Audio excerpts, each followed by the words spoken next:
ఇంతవరకు చిన్నప్ప గారు ఇట్లా ఆంధ్ర శబ్దం అనేది నిజానికి అది జాతివాచకం, భాషకు సంబంధం లేని అని చెప్తూ కండవల్లి గారు ప్రస్తావించినట్లు నిజానికి జాతికి భాషకు ఉన్న సంబంధం గురించి వచ్చిన సిద్ధాంతాలన్నీ ఒక రకంగా అవి లోపభూయిష్టమైనవి అని అన్నారని వారు ప్రస్తావించారు. ఈ సందర్భంగా నాకు ఇంకో విషయంగా గుర్తొస్తుంది. వేదం వెంకటరాయ శాస్త్రి గారు లాంటి వాళ్ళు కూడా ఆ రోజుల్లో జాతికి భాషకు ఉన్న సంబంధం గురించి మాట్లాడుతూ జాతికి భాషకు ఎటువంటి సంబంధం లేదు, నిజానికి ఆ రకంగా అది కల్పించబడింది అని చెప్తూ నిజానికి జాతీయతకి అప్పుడు మన దేశంలో వలసవాదం కింద మక్కుతున్న వాళ్ళకి వ్యతిరేకంగా వచ్చిన జాతీయవాదానికి ఒక ఉపజాతీయతగా తెలుగు అనే ఒక ఉద్యమాన్ని మద్రాసు నుంచి ప్రారంభించిన వాళ్ళు తెచ్చిన ఆంధ్ర శబ్దమే కాకుండా నిజానికి జాతికి భాషకి సంబంధం లేదు అని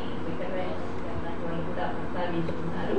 అట్లాగే సార్ చెప్పారు ఎట్లా పొందండి తెలుగన్న అనే మాట, నిజానికి తెలుగన్న అనే మాట పెట్టడంలోనే ఆయన బహుశా ఒక గొప్ప తెలుగు కావ్యం రాయడానికి దారులు ఏర్పడినేమో అని అనిపిస్తున్నది. సార్ చెప్పినట్లు అది నిజం కూడా అనిపిస్తున్నది.